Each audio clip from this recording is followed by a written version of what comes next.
I'll be right back.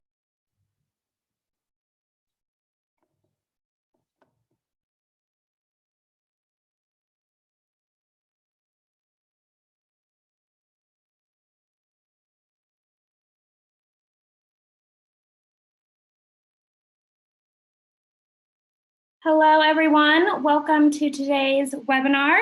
This is our fourth day in African American Student Success Week. We will be beginning shortly. Please bear with us. And we're going to wait for a few more of our participants to get onto the Zoom webinar.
Okay, everyone, again, welcome to today's webinar. We are excited to get started. We're going to get started with an opening video from one of our students throughout the system, and then we'll hand it over to our moderator.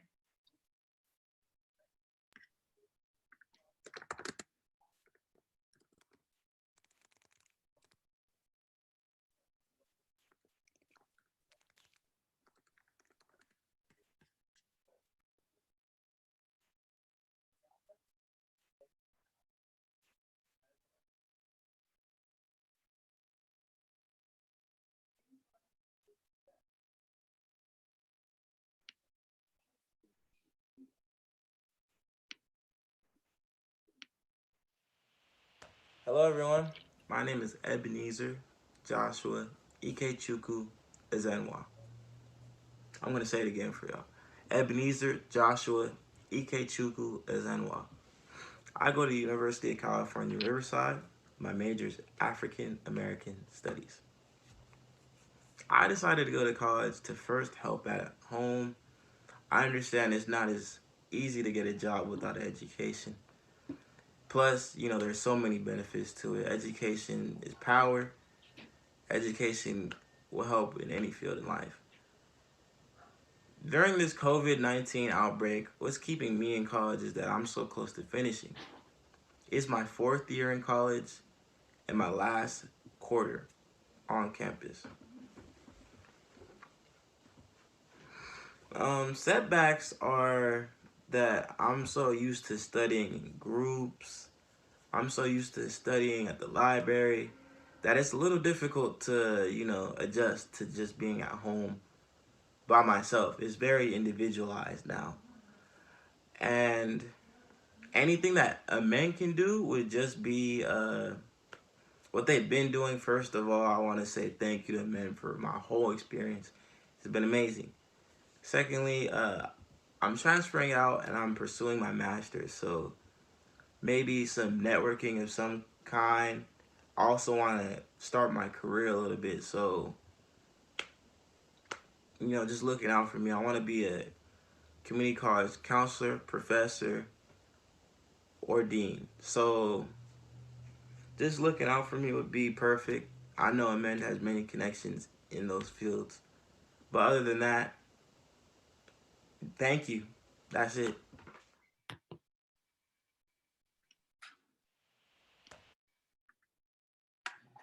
Good Hello, everyone. afternoon.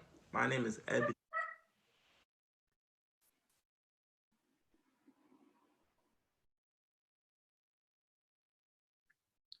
Good afternoon, everyone, and welcome to day 4 and episode 4 of African American Student Success Week.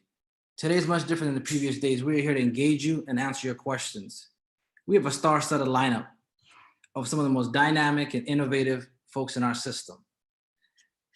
Dr. Sean Harper from US, he's the provost professor at the Rothschild School of Education and the Marshall School of Business. We have Dr. Frank Harris III, professor at the San Diego State University, which we truly call him the Pac of our system. Similar to Pac, he's like the rose that grew from the concrete. He's been able to really, through his students, plant seeds that have created deans, vice presidents, presidents, college faculty up and down our system. And we have the trailblazing Dr. Daisy Gonzalez, the first woman of color in a role as the deputy chancellor of the community college system. Next to the dictionary, the word no is a picture of Dr. Daisy Gonzalez. She is literally from a foster youth student, PhD holder, and serving in that role with excellence. We also have the innovative and creative genius, Dr. Ricky Shabazz, the fastest, most innovative, dynamic president. Yep, and he's also my president moving throughout the system. So we have the institution present today. We have the academy, and we have everything else for you. So with that being said, we want you to engage us today at a different level. And that's going to be through Twitter. We want you to connect with us and post your recommendations live online. Without further ado, I want to turn it over to my colleague, Dr. Sean Harper, to start us off. Dr. Harper, the floor is yours. You're on mute, Dr. Harper. Such a rookie move to be muted. Good afternoon. It's wonderful to be with you all and to reconnect this week for this important webinar series. Do feel free to send your questions in via Twitter and ideas that you might have. Last week we talked about some of the challenges confronting African-American students during COVID-19. I'm going to revisit that list and perhaps even extend it a bit. But I think our time will be most useful in the latter portions of this webinar where we actually get to some solutions and kick around some ideas in response to these challenges. Next slide. So last week when we were together, I talked about 5 threats and experiences that Black students were having on community college campuses here throughout California and really all across the country. That list has at least multiplied for me since we were together a week ago. But very quickly here, I want to go through the first 5 things that I talked about last week. I was very concerned about the grief and depression that would likely ensue for students, given what we know to be the disproportionate rates of mortality in Black communities. And I challenged us to think about the effect that is going to have on Black students as they are losing family members and parents and loved ones in their communities at disproportionately higher rates. I argued last week, and I maintained that it is really difficult to remain focused and motivated when there has been so much loss and grief. And certainly, depression is a natural occurrence, right, in communities that are affected by the loss in the ways that we have seen in African-American communities. The second thing that was on my mind a week ago was poverty and housing insecurity.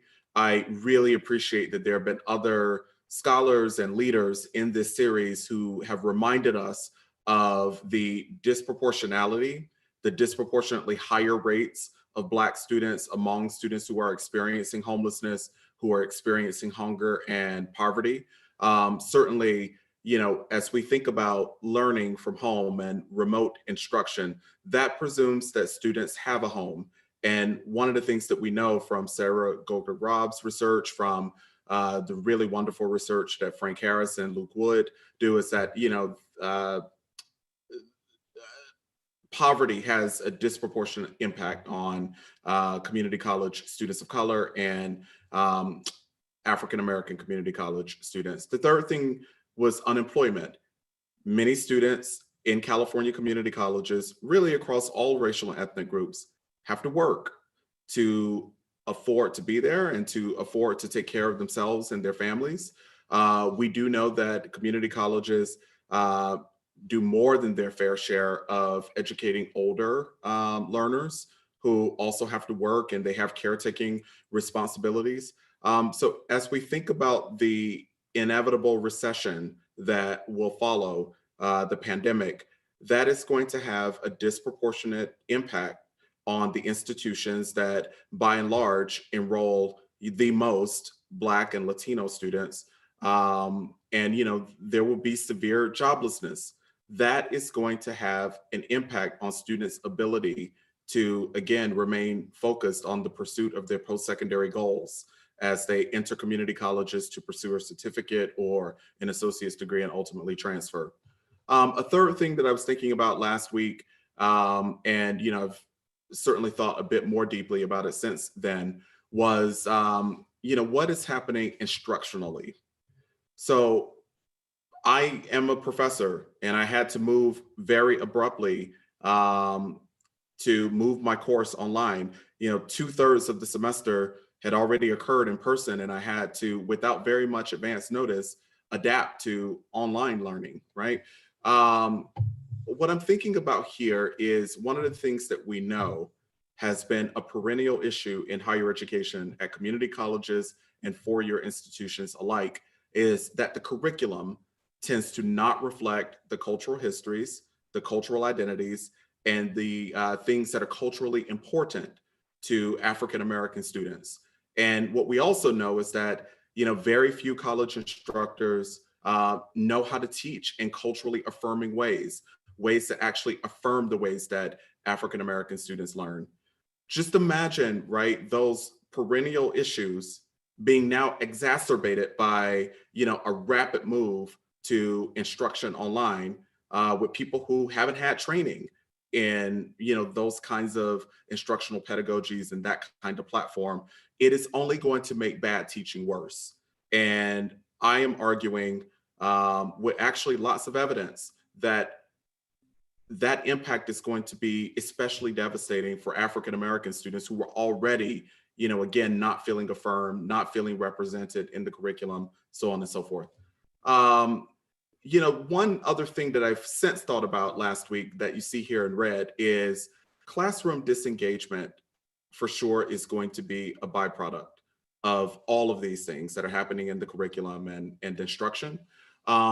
We know that students who are highly engaged, both inside and outside of the classroom, are likeliest to perform well academically. They're likeliest to persist from quarter to quarter or semester to semester. And ultimately, they're likely to graduate or transfer. Just imagine if you are one of these African-American students who, again, isn't having your identity affirmed in the curriculum. Your professor isn't teaching in ways that excite you culturally or respond to your cultural interests. Plus, your instructor doesn't know what she or he is doing in this new virtual format for which none of us had any practice. That for sure is very likely going to result in disengagement. Students not wanting to be there, students not feeling enthusiastic, not really being tuned in. Again, that is going to have, I think, a especially devastating impact on Black students. The fifth thing that I was thinking about a week ago was higher education for incarcerated persons and the really important relationships that community colleges have with community centers and community serving organizations to provide post-secondary opportunity to persons who are either currently incarcerated or folks who were formerly incarcerated. There are two things that I urged us to think about. One is that there have been these horrifying exposés of the negligence with which prisons and jails are treating COVID-19 and how there have been, increased rates of infection in those places of incarceration. We know for sure that it is African-American women and men who are disproportionately represented in prisons and jails, right? So the rates of infection and ultimately the rates of death are going to be especially devastating for Black incarcerated persons. But the second thing is, if you are relying on your local community college and its partnerships with local community centers, and you can't get to those centers right now because we're all sheltering in place, that means that your post-secondary opportunity is now limited. And again, we know that it is African Americans who are more represented. So that's just a very quick summary of what I talked about when we last gathered last week. But there are 5 additional things that have since been on my mind that I think are serious threats to Black student success. So we're spending this whole week and hopefully beyond, really thinking about Black student success in California community colleges. So I think it's important for us in this moment of pandemic to think about the first 5 things, and then here are 5 additional things. My research, especially in New York City, I did this study of Black and Latino men. It was a qualitative study involving interviews with 415 Black and Latino boys and young men who were enrolled in college across New York City. One of the things that I discovered in doing that work, my research team and I, was that many of the men, especially the Black men, who enrolled in their local community college had actually never visited their local community college. They showed up when it was time to register. Now, to be sure, these young men had in fact gone on college tours, throughout their state and perhaps even in different regions of the country. Some of them had gone on tours of HBCUs throughout the South, but yet they had actually never been to the community college that was 5 or 6 blocks away from their home, the place that ultimately became their post-secondary destination. And those young men talked with me about how they didn't realize the culture and the expectations. They didn't realize where the resources were at their local community colleges. So that now has me wondering, given that campuses are now closed, those who have made the determination at this point that a California community college will be their post-secondary destination this fall will likely show up there this fall, not having been onto one of our campuses. I think that that is going to have, a particularly negative impact on their post-secondary expectations, and certainly their familiarity with the context that they're entering for college study. Another thing that I'm thinking about is summer melt. I want to connect this back to the first point around grief and depression. There are so many high school graduates right now who are devastated that they are not having a high school commencement ceremony. And again, there are many high school students who are experiencing loss, mortality in their families and communities. And again, the statistics are really clear on this, that it is Black and Latino communities who are hardest hit by mortality as a result of COVID-19. My sense is, and I have a real serious fear here, that many students are not going to be motivated to enroll in college this fall, because of the residual grief and depression, and because there tends to be a lack of access to counseling and mental wellness resources in predominantly Black communities. I'm afraid that many young people who were very excited about higher education, even as recently as a month ago, will likely lose that enthusiasm. Even if they've been admitted to community colleges, I'm afraid that we're going to lose many of them this summer, again, as the emotional toll of COVID-19 continues to be a thing that they're grappling with. 3 more. My research for years has made very clear that early start programs and summer bridge programs are absolutely key to facilitating an actual bridge from K-12 into higher education. We know that those programs are so important. Given that our future right now is so uncertain, when I say our future, I mean the future of when are we actually going to return to our campuses? How many people will get to return when we go back in June or July? It won't be all of us, right? We're not going to be running summer bridge programs. And, those very important early start programs that acclimate students who were underprepared for the rigors of college level work. That's a real worry of mine, because those programs, students have told me, for years and years, in my interviews with them, those things were just so absolutely essential to their success in college. I worry about orientation and first year experience programming at community colleges and at four-year institutions alike. We probably will not be doing orientation in the way that we typically do it. There is certain information that students and their families receive during an orientation program.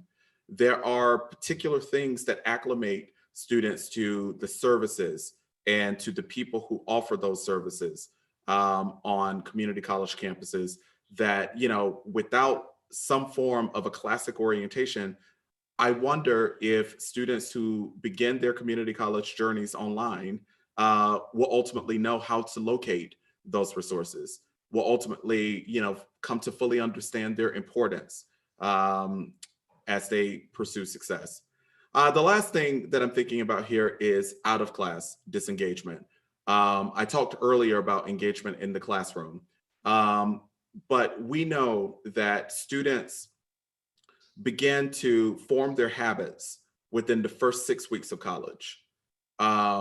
Within the first 6 weeks, they make determinations about, clubs and organizations and activities that they're going to be a part of. Those are not necessarily, drawn in permanent marker. And, some students decide perhaps a bit later rather. But the overwhelming majority of students make some sort of determination about sort of the ratio of their time in class, their time at home and work, off campus, as well as their on campus engagement. If we're not meeting fully in person this fall, I'm afraid that students will not begin to develop, in a normal sort of natural way, those patterns of engagement. So those are 10 things that I'm really worried about. I'm looking forward to a conversation with the reactors and the other panelists and all of you who are engaged on Twitter as we think about solutions and approaches that we might take to minimize the devastating impact of these threats and experiences on Black students. Thank you, Dr. Harper, for really helping us contextualize with these 10 points and setting a foundation for our conversation. To your point in affirming, I want to affirm that all our students are heroes and sheroes. You all are on the front line as essential workers. You allow us the privilege to stay home. And that is something that, we continuously don't affirm enough, to acknowledge the fact that you are out there continuously risking your lives and exposure, and at the same time have to commit to academic excellence as we transition to this new platform.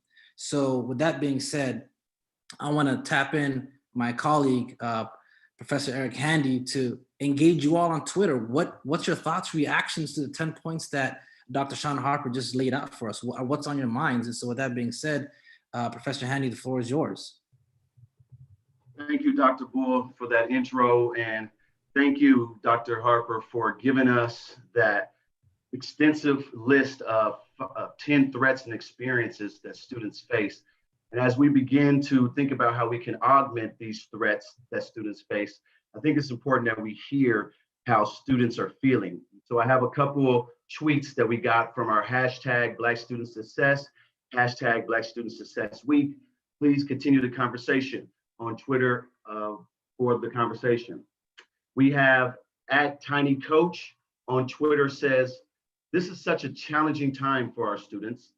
COVID-19 has so many students disillusioned and lost. Every one of our Black students deserve a call of encouragement and support from whoever leads equity or diversity initiatives on campus. This is so critical." We have the next comment coming from @OneFlyGuyUp. We got to support each other through this pandemic. And the last I want to share with you is from a student @Kenneth_Finley. He says, "Corona has made my education pursuit feel oppressive, and I have all but checked out." So it's important that we understand that how this is impacting students, not only from a research level, but also from a real humanistic feeling level. And please continue the conversation on Twitter, hashtag Black Student Success, hashtag Black Student Success Week, and we might read your comment, question, statement out during this webinar. Back to you, Dr. Bull. Thank you, Professor Handy, and continue to engage that. One of the lived realities, as Dr. Harper mentioned, we just heard from live. That was a thought on his mind, and there was a student live tweeting that they don't feel that. Another reality is, and I apologize, actually I don't apologize, my daughter came in an introduction, and so that was a bit choppy, and that's the lived reality. Many of us are Zooming from the privacy of our homes, so if she comes in, I'll just let her know she'll be on live stream YouTube.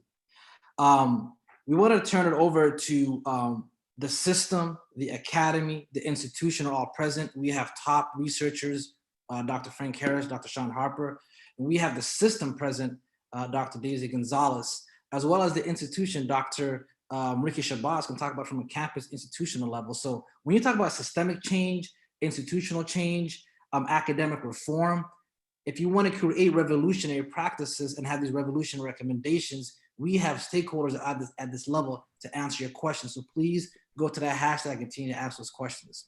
So the first question goes to Dr. Daisy Gonzalez, the Trailblazing Deputy Chancellor. And that is, what are some of the ways that the Chancellor's Office is explicitly helping students during COVID-19?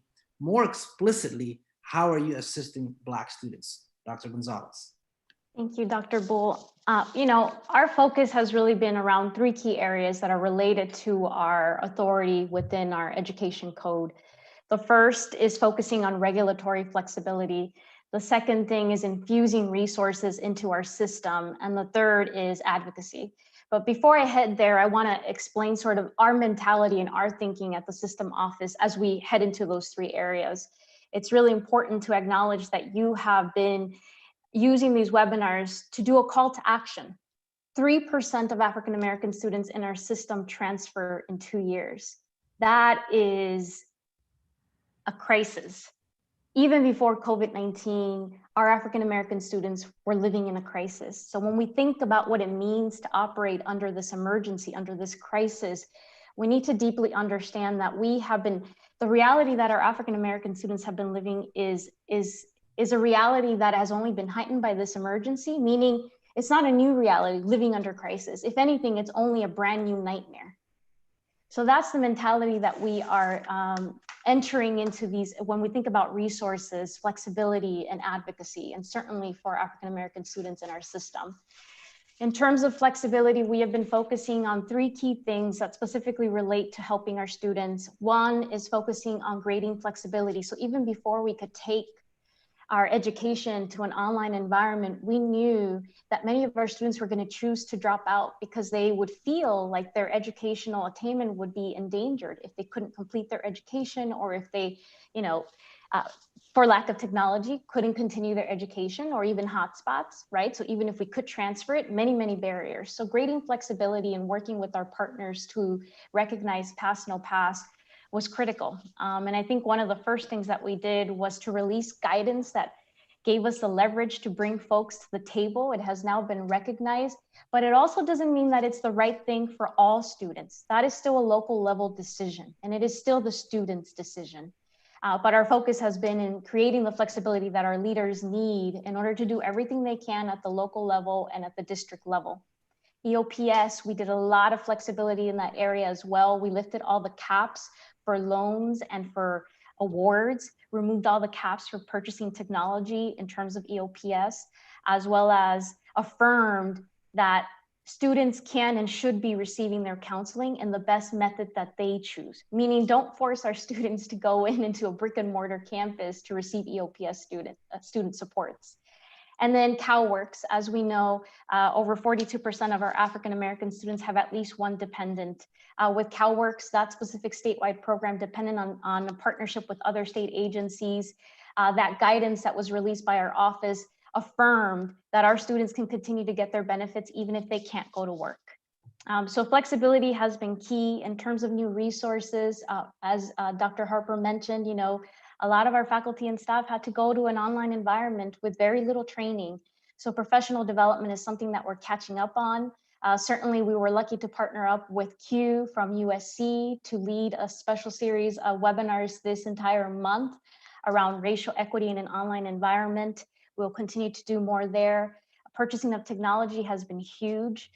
We are committed to ensuring that anything that we provided in terms of software to our system can be maintained through the end of this year. Because as you know, we can't predict the future. We don't know what the reality will be, but we certainly know that in 2020, we better get comfortable wherever we are. And then lastly, advocacy. I think it's no mistake that our system is a system that has many needs, and many of your webinars have already highlighted what those are. Student hunger, certainly financial aid is a huge barrier. We remain committed to not only ensuring adequate funding for our system, which will be critical to all of our students, but specifically African-American students in our system. That's usually when we begin to see cuts or to make really hard decisions. We oftentimes hurt the neediest populations in our system. And so our number one priority in advocacy is ensuring adequate funding for our system, making sure that our state legislators and leaders understand that California community colleges are critical to the recovery of the state. And financial aid reform, we have not given up on that. We know that we only receive 7% of all California student aid, financial aid, in terms of what's available by the state. That is by design, and we can't forget that is a system that needs to be reformed. And who will benefit? All of our underrepresented populations, but primarily our African-American students. And then lastly, in terms of our advocacy, we continue to advocate for faculty and staff and administrator diversification. That is something that we started more than 2 years ago. And when we talk about a sense of belonging, again, not a mistake. That is a design of our structures. So as we think about what we are doing today for COVID-19 and how we recover, we need our leaders to ask themselves questions around how are the institutional structures that they currently operate under and the policy implementation practices that they follow reproducing the status quo? How are those two things reproducing the status quo? Thank you, Dr. Gonzalez. And that is something that is very, very important for folks to really understand. These standardized practices of last hired, first fired. Well, if the faculty of color are your last hired, how is that a practice that is sustaining equity and racial equity, right? So Dr. Gonzalez is really calling us to racial consciousness here. Dr. Harper and Dr. Harris have been phenomenal in launching a series of webinars and educating really and illuminating our online community. And so I want to kind of pull y'all into this question. As we witness some of the glaring statistics like New Orleans and Chicago witnessing African Americans being 30% of the population, but 70, 80% of the deaths because of the structural inequities and the underpreparedness of historical racism. We also are witnessing something similar, but not as deathly in the transition to online in terms of technology and resources. What have you heard, Dr. Harris first and then Dr. Harper, in terms of the feedback from your research and your conversations you've been having with faculty, staff, and administrators? Thank you, Dr. Bull. And before I respond to the question, I want to first just acknowledge and thank you all for the opportunity to serve on this in this discussion. And I'm excited to be a part of this panel with 4 colleagues with whom I have tremendous respect and appreciation. So thank you all. In terms of feedback and best practices, I would say this. This is a very, very challenging time. I think Dr. Harper did an outstanding job of highlighting the many challenges that we're facing with regard to COVID-19 and its impact on Black students and Black communities. But I also want to remind us that we have some things working in our favor, and we have some things that we can leverage during this critical time. So for starters, I am grateful for the leadership that we have at the Chancellor's office, starting with Chancellor Oakley and the Vision for Success, and of course, Dr. Gonzalez. If we had different leadership, we may be further behind, and we may not be as prepared, even though we feel incredibly unprepared in many respects. But when I think about some of the things that Dr. Gonzalez just outlined for us, in terms of how the system has responded to meet the needs of students, with regard to technology, with regard to making sure that basic needs were still, being taken care of. We've seen a lot of a lot of campuses shift the focus on, attending the students' basic needs by providing laptops and access to Wi-Fi and continuing to provide students who are experiencing housing insecurity. There's still some things that have had to shift. It may not be delivered in a way that they were in person, but those things are still happening. And I'm afraid that under different leadership, some of those things may have easily gone away. And I also think we have to be mindful of some of the leadership that we have at, with regard to districts and campuses. I mean, there's 3 incredible presidents who've been involved in this series for the last week. So, Dr. Shabazz, who's a part of this particular panel, and also have to think about Dr. Curry, who's been heavily involved, as well as Dr. Luster. I mean, we have leadership at the presidential level that is truly equity-minded leadership that has bought into this idea and that lead very much from an equity-minded perspective. I think we have that to be grateful for as well. And then also, to my last point in this regard, when we look at where we are as a system, as a California community college system, our capacity to act and work in equity-minded and institutionally responsive ways is far greater now than it was, say, a decade ago. So I can even, point to things like, having a student equity and achievement program that actually has funding that's attached to it, that campuses have used to build their capacity to institutionalize equity. Dr. Gonzalez already talked about EOPS and programs like EOPS and CalWorks and how critical they've been to supporting Black students. And then I'll add also the programs like Emoji and A2Men as well. And so, although we have, and again, by no means am I belittling the challenges that we have before us, we have a lot of work to do and we have to stay vigilant and focused. But in doing so, what gives me some hope is that first, we're able to have conversations like the ones we're having today, even though we're having them remotely. But we also have some people in the right places and we have some things working in our favor. By no means does it mean we should be comfortable, but we should think about, well, how do we leverage the things that we have, the assets that we have, in order to allow us to get through this. And the last point I'll make is this, and it relates to something that Dr. Harper talked about, unemployment. We know unemployment is going to have a disproportionate impact on Black communities. And we also know that displaced workers, that more often than not, they look to the community colleges to retool and to find opportunities to build their capacity to get back into the workforce. And so we can expect that our colleges, if it is true that we have more displaced workers and that a critical mass of those workers are African American, then we can expect that our campuses are going to have an influx and more Black students who are going to be coming for support in this regard. That was brilliant. I will just simply build on just a couple of Professor Harris's points. Leadership does absolutely matter. And I do want to join him in thanking the Chancellor's Office for its leadership, especially during this time. I was so grateful last week when Chancellor Oakley talked about how COVID-19 is having a disproportionate impact on African Americans, and therefore argued that African Americans ought to be first in line as we're thinking about recovery efforts in a post-pandemic moment. I've thought about that every day since he said it. I also really appreciate, Dr. Gonzalez, all of the things that you laid out that you all are doing, and that I know were priorities of yours even before this moment.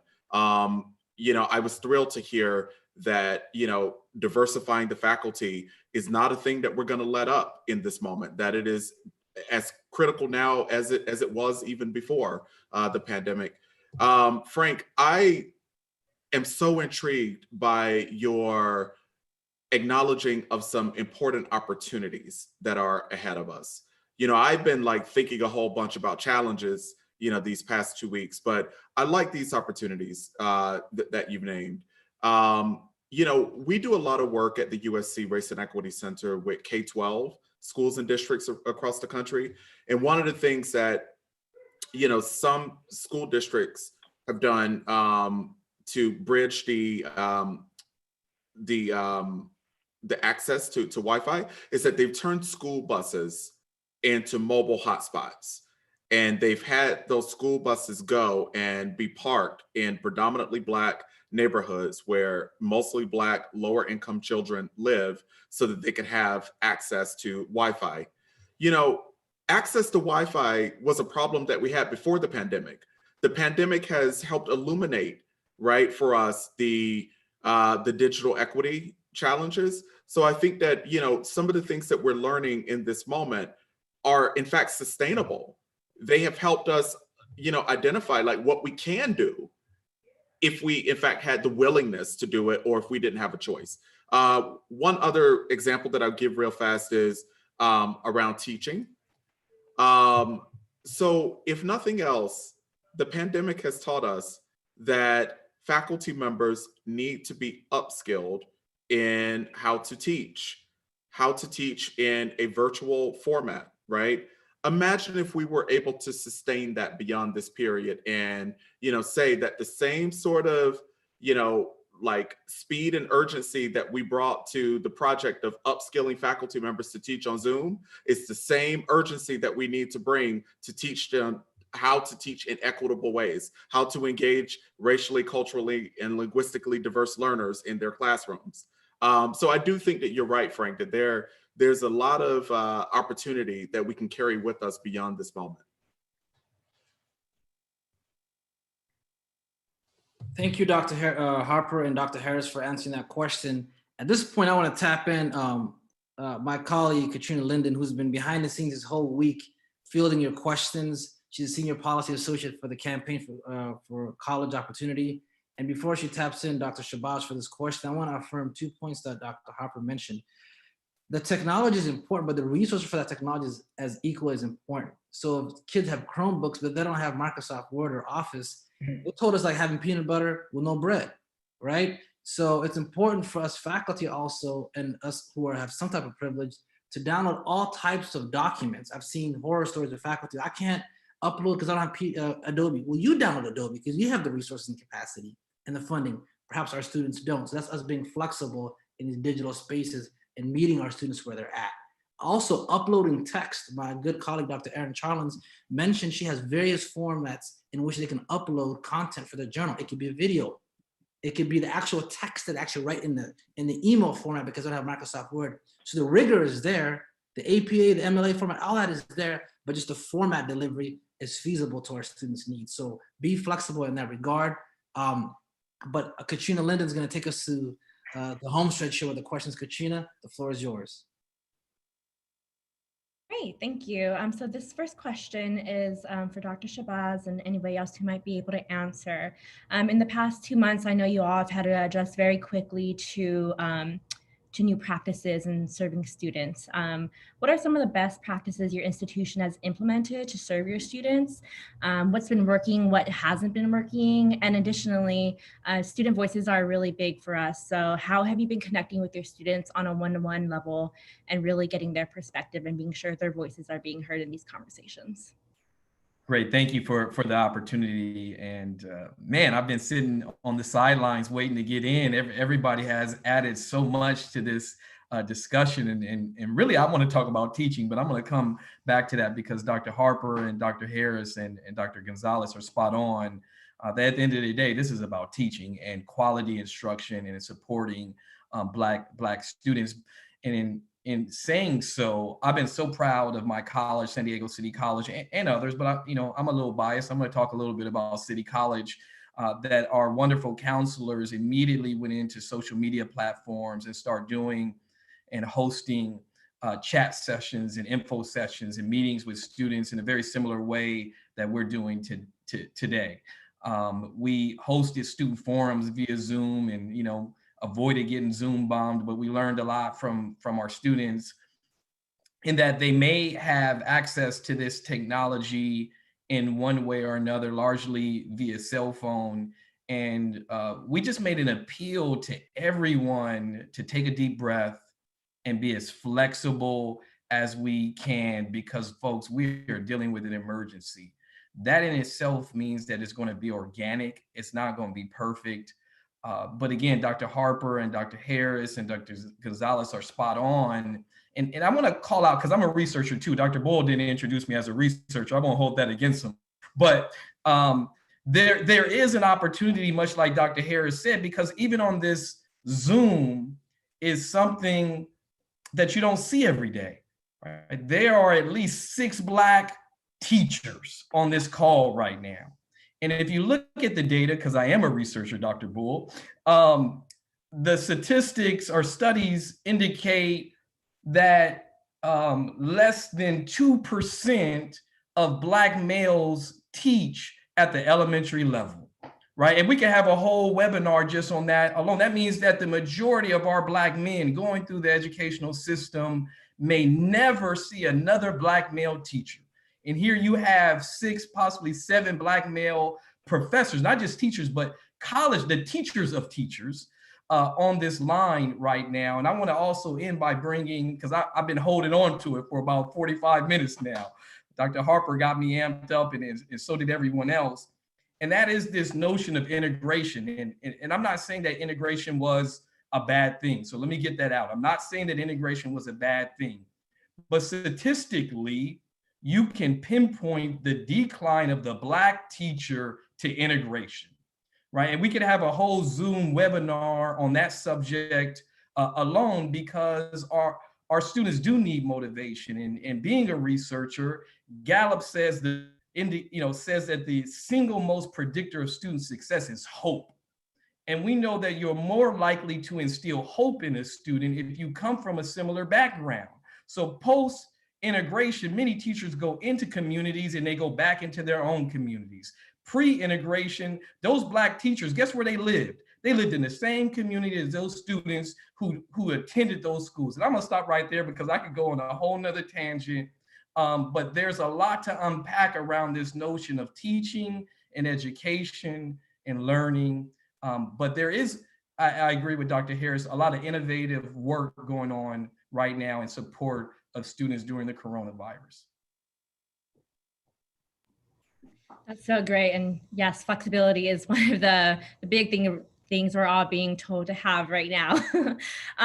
So I think you answered some of the other questions I had just around how do we serve students in the most thoughtful and sensitive way possible. But this is a question maybe all panelists could answer as educators and folks who work very closely with students. How can faculty and counselors, for many of our community college students, this is our first time transitioning to an online education platform. For many of them, they've never had an online class, never had to do that digital learning. What tips do you have for staying motivated as a student during this time, especially as students face so many unique needs? Many of them are working from home, maybe lack resources, and also just that motivation I know we are feeling when we're working from home and maybe the lack thereof. Yeah, I appreciate this question. I have a pretty strong philosophical stance in response to it, right? I think that the onus for keeping students inspired and motivated ought to be on the instructors, not on the students. Now, sure, students should meet their instructors halfway at least, right? But I think that faculty members can't just get in front of their webcam and just like talk endlessly for an entire class session and expect students to somehow find a way to be inspired, right? We have to teach faculty members how to employ a range of new, creative, engaging methodologies, making use of breakout rooms, for example, calling on students in ways that perhaps you would not have called on them, if they were in a classroom, right? I just feel very strongly that the onus for engaging students ought to be on the professors.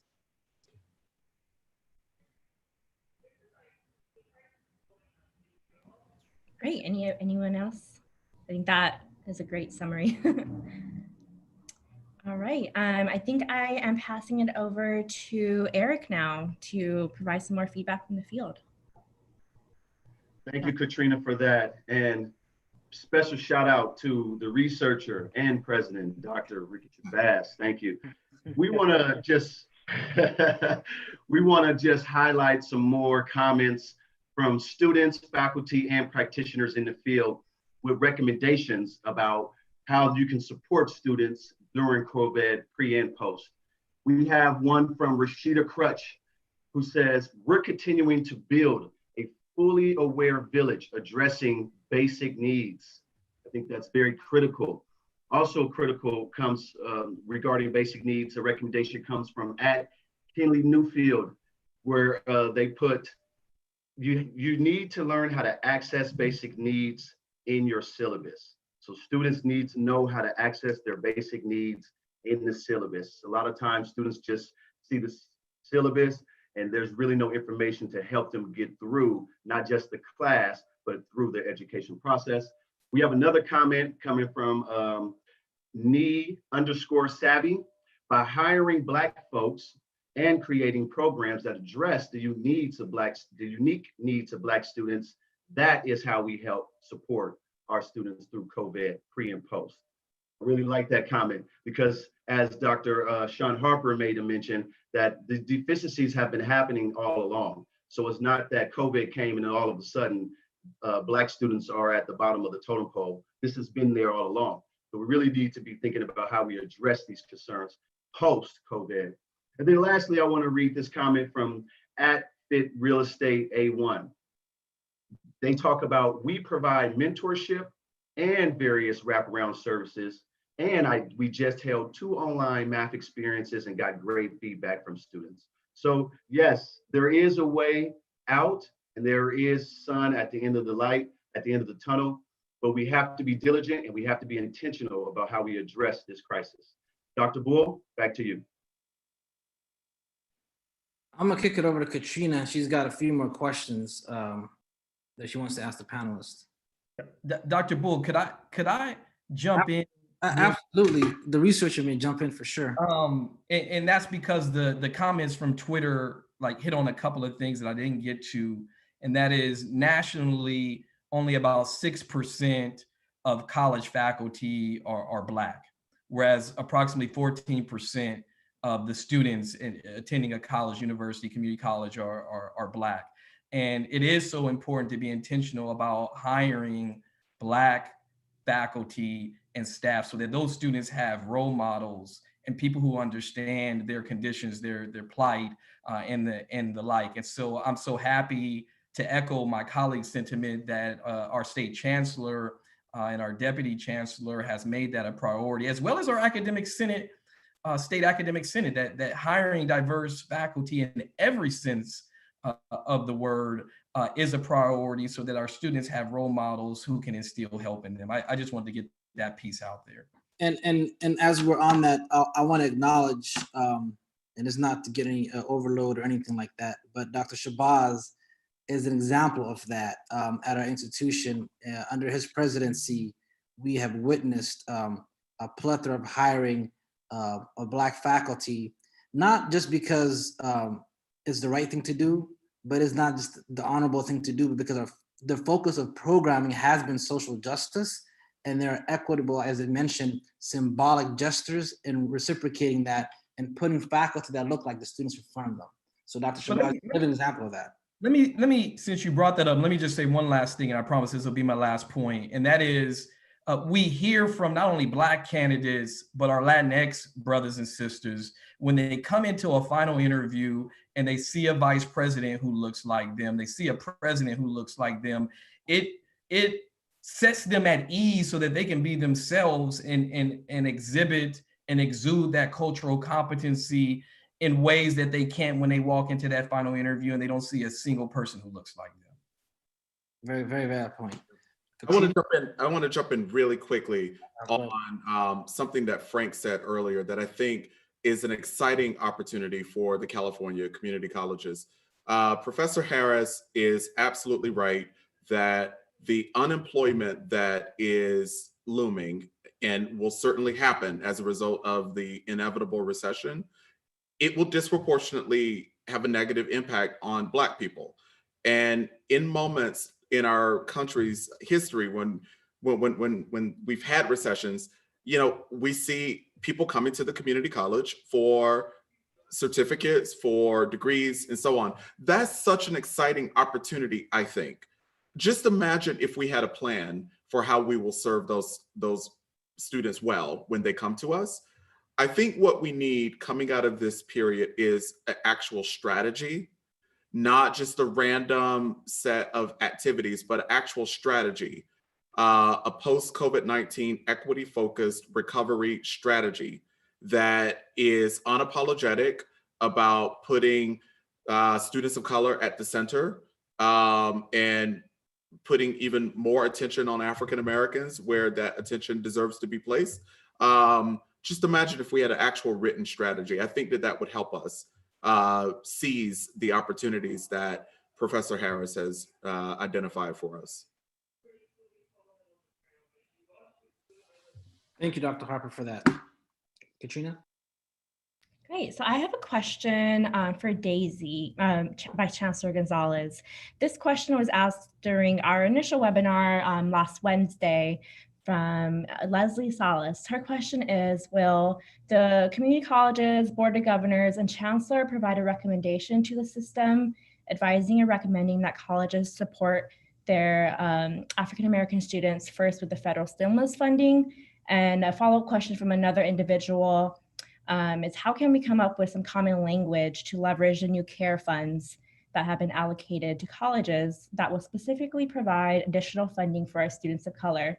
Something that doesn't require additional emails to get approval. If something is already in place, do please share that. Thank you for the question. You know, things like that are things that we like to hear in terms of any challenges, but truly our system has incredible leaders that are doing the right thing. And so our first number one priority is flexibility, but where there are challenges, I think guiding principles, some continuity across our system is really critical. So thank you for highlighting that question. In terms of, will the Board of Governors take action? What I can tell you is that at the May board meeting, the Board of Governors will hear a report on the Vision for Success. That item and that presentation will be critical to how we think about what Dr. Harper just mentioned, which is after this emergency, we have to continue to either make a decision around what equity means to us. We don't abandon equity in a crisis, right? There's those of us who have entered and invested in joining higher education, we don't do it for money. So that's just the truth. We do it because education has transformed our lives, and our job is to open doors for the next generation. That's why I'm here. So our board will hear a report, and I think very critically during this crisis and these times, our board will make a commitment, hopefully, and will be presented with an item to affirm our commitment to the Vision for Success, which always was an ambitious agenda with ambitious goals. And I think as researchers, all of us understand that the data may show slower progress, but that progress is important. We need to continue to collect the data.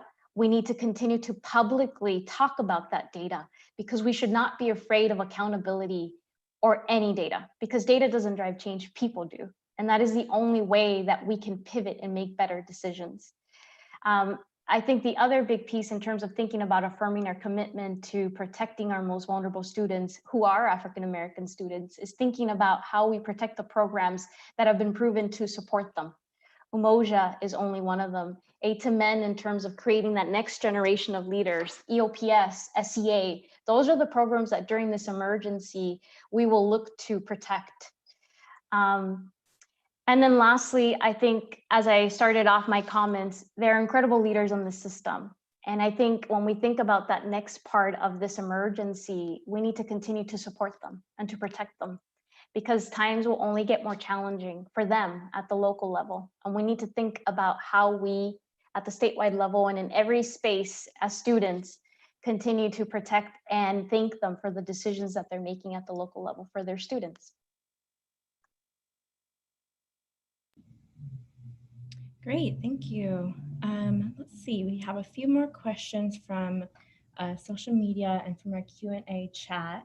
Let's see, our next question is. And as you load that question, Katrina, we just want to acknowledge to the audience out there, we hear you loud and clear. We know there's a lot of questions coming in. We've invited our panelists to stick around for another 10, 15 minutes. Dr. Harris agreed to do so. If you guys have other commitments, we understand that. But I know this is a very engaging, interactive piece for us. We do have our Twitter chat as well that's going to be launching at 5 p.m. to continue the conversation online. We want to kind of open up that space to at least another 10, 15 more minutes to answer all your questions, or the most as we can. Great, thanks. So this next one is a pretty technical question. Another issue that we're having at community colleges is that some classes require students to print out their homework, print out worksheets and whatnot. Colleges are currently exploring ways to support students with this challenge. What are your suggestions for students who don't have access to a printer or to those various technologies that they're expected to use during class? And this is for anybody who might have some suggestions. See, this is what I'm talking about, how this crisis actually presents for us an opportunity. Students shouldn't be printing out homework in 2020. There are all sorts of digital upload, digital depositing options for getting homework to instructors. I think that this crisis has helped us realize that we have been doing, like very old school, antiquated practices unnecessarily. Yeah, that's my answer. People shouldn't be printing things.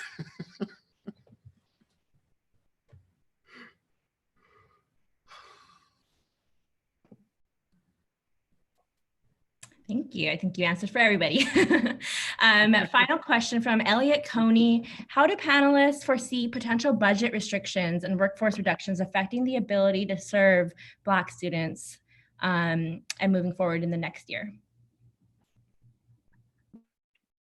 I can try to respond to this. I think it's going to be a real challenge. We know that the entire state is going to have to make some difficult decisions around budget reductions and so forth.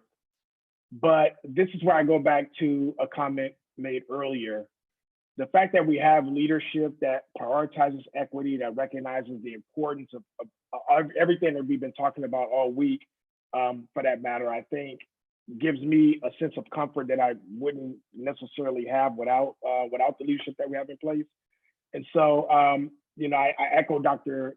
Harper's point about having some sort of strategy and an intentional plan around making sure that we still continue to move these efforts forward, that we don't allow the current crisis and the recession and the things that we know are inevitable that follows to take our focus off of what's important for these students. And that's my first response to that. Yeah, if I could follow that up, Dr. Harris, I agree completely. And I would say this: those who made excuses about serving Black students when we had resources will continue to make excuses about serving Black students when we don't. I talked about pre-integration. When you go study that history, folks may have been in a building in the back of a church. They may have been teaching on the line. Our collective wisdom should allow us to be able to continue students, whether we have all the financial resources that we require. I mean, we need resources, don't get me wrong, but I don't want to use that as an excuse to serve the most disproportionately impacted students, which are in fact Black students. And I'll go back to my initial point around there are already leaders doing the right thing. And even in a crisis, we have to remember that budgets are statements of values, right? Budgets are statements of values. And the only thing that means is that we need to double down on supporting those leaders who are willing to put their lives out there and their careers on the line to do the right thing. Thank you. My final question before I pass this back to Dr. Bull, the policy-minded side of me wants to ask if advocates and students were to go to their legislators and make one ask as we deal with all of this COVID pandemic, what would that ask be? What is the most urgent and pressing need that we need to ask our legislators for as we return in the coming weeks?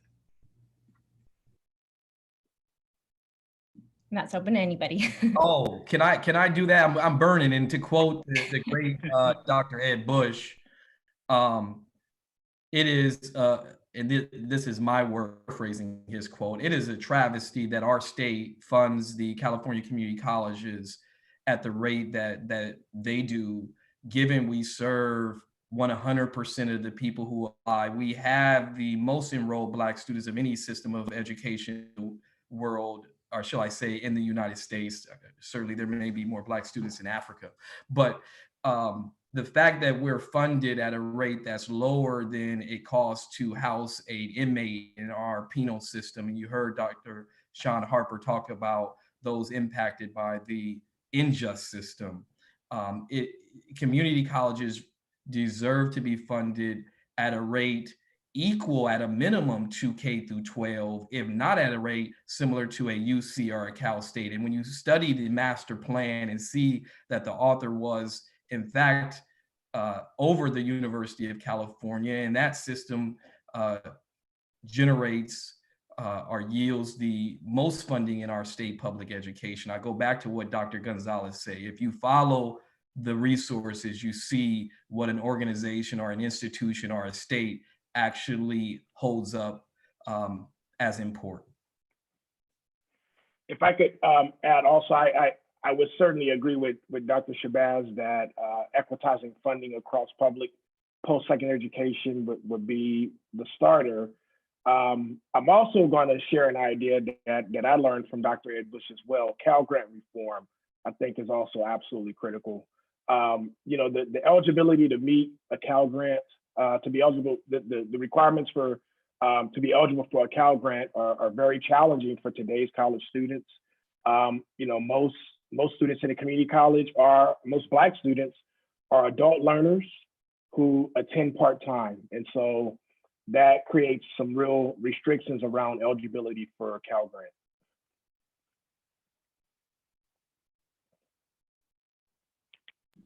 Well, I'm glad I agree with all of you, because I was going to say total cost of attendance, and that is Cal Grant reform. The reality is that any state leader that wants to support African-American students needs to tackle financial aid reform today, not tomorrow.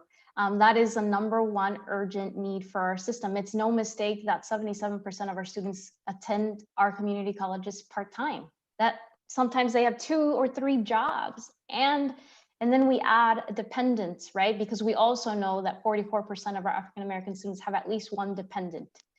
So those are not mistakes. I think when we think about our lives as researchers, that's insight. That is a direct correlation to what needs to take place to help our African-American students succeed.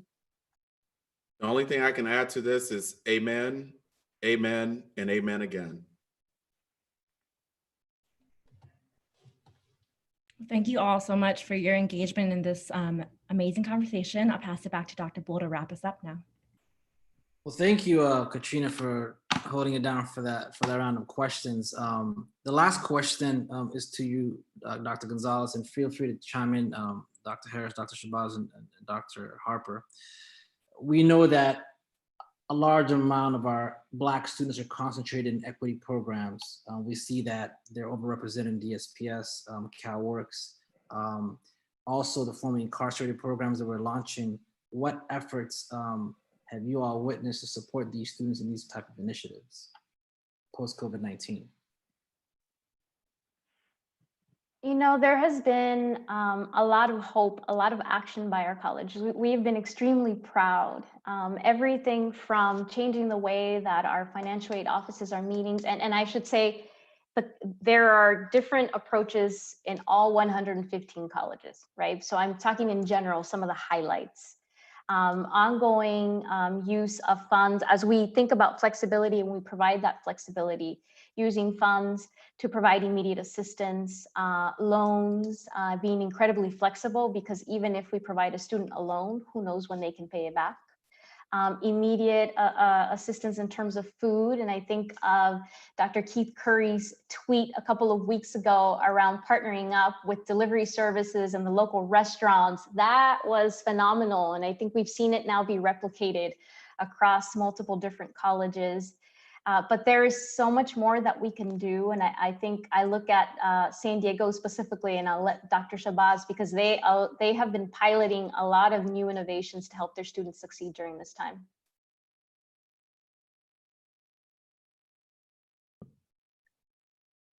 Yeah, I'm just so fortunate to work at a college with amazing people who I would hang out with, whether I was the president or not, and our wonderful counselors led by Dr. Bull, Dr. Charlins, and certainly many others. Really just utilize platforms that we're all using. All of us are on social media. We know that is the way, frankly, the best way, one of the best ways to communicate with our students, as my 10-year-old taught me TikTok the other day. So we're just willing to push the envelope to communicate with students in the form that they are most likely to use. And so I commend the great faculty and classified professionals, managers at San Diego City College that they're willing to push the envelope to serve students. Like to quote Dr. Lester from Mesa, I mean, we're just all in for students. We're willing to go wherever they are, do whatever they need, and we don't allow resources to limit our creativity. And that's probably the one takeaway from this entire COVID matter, is that I'm seeing some innovative practices. So I agree completely with Dr. Harris. There's going to be some lesson learned that we carry forward into this new reality that is ahead of us. Thank you, Dr. Shabazz, for that. And he's referencing our IG Lives. We did counseling via IG Live. And so, there's obviously generic questions and general questions, especially with the whole CSU, UC limitations on pass, no pass. And so we were able to get a lot of our faculty to partake in that. And so engaging social media, meeting our students where they're at. I just want to commend Dr. Harper, Dr. Harris, Dr. Shabazz, Dr. Gonzalez for providing us really an executive, institutional, systemic, research, academic, but tangible takeaways. Sometimes we have a tough way to take theory to practice, right? Moving from theoretical to action. And you guys have done such a phenomenal job of really dissecting tangible takeaways for us as an audience to really implement. I also want to thank my co-host Katrina Linden from the campaign, as well as Professor Handy for really engaging the audience, and you all as the panelists really responding to these questions in a very diligent, deep, thoughtful manner. Tomorrow the conversation continues. Ladies and gentlemen, brothers and sisters, we're in this all together. We're having African American Student Success Week, but as we know, with Black History Month, it doesn't stop right there. This is a year on forever. We don't get to clock in. Our Blackness, it doesn't get to clock in and clock out. It follows wherever we go. Our identities are salient to us, just like it is to our students. So we want y'all to continue the conversation tomorrow. We're gonna hear from the most important facet of our institution, that is our students, our why. Dr. Harris and Dr. Wood did such a phenomenal job yesterday of making the case why Black student success matters. Dr. Keith Curry, the day before, talked about, with Dr. Ashanti Hands and Rashida Crutchfield, the institutional systemic underpinnings that impact student success. And we heard Dr. Bush call us to a revolutionary change agent, being activist. And so we want you to be activists. We don't want you to be passive, ambivalent bystanders. The time for these, archaic ways are gone. They're obsolete. In pandemics, you're either going to be obsolete or you're going to innovate and create, right? So when Dr. Harper talks about printing, these archaic fashions of educating, we've got to let that go. We've got to step into this dynamic creativity that Dr. Harris is pulling us to. So thank you all. Knowledge without action is like a tree that bears no fruit. Knowledge without action is like a tree that bears no fruit. You've been equipped with a lot of knowledge today. It's time for action. Tune in tomorrow. Hear from the students live, the most important voices in our system. Thank you again, and we'll see you on Twitter at 5 o'clock. Have a great day.